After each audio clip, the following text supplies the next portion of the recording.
Perkenalkan, saya Cecelia Alvinita, mahasiswi Stikes Wirahusada. Di sini saya akan membagikan informasi tentang bagaimana cara etika batuk dan bersin yang baik dan benar. Berikut penjelasannya.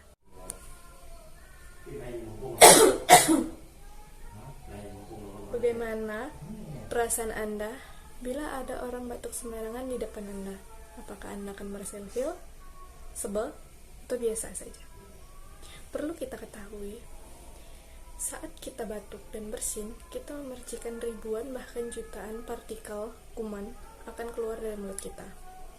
Oleh karena itu, penting bagi kita untuk menerapkan etika batuk dan bersin agar kita tidak menularkan kuman dan penyakit pada orang di sekeliling kita. Adapun etika batuk meliputi yang pertama, pada saat kita mau batuk ataupun bersin, kita dapat menutup mulut dan hidung kita menggunakan tisu seperti ini. Yang kedua, jika kita lupa membawa tisu, kita dapat menggunakan tangan kita untuk batuk seperti ini.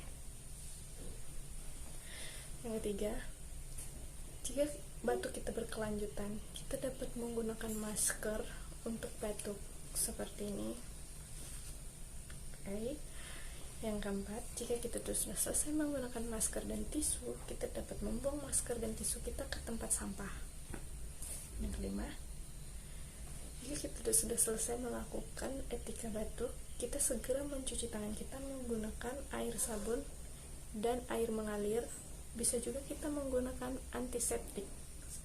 Selain kita melakukan etika batuk, yang dapat kita lakukan untuk melakukan tindakan pencegahan juga, kita dapat menggunakan masker saat kita hendak keluar rumah. Mengapa menggunakan masker itu sangat penting?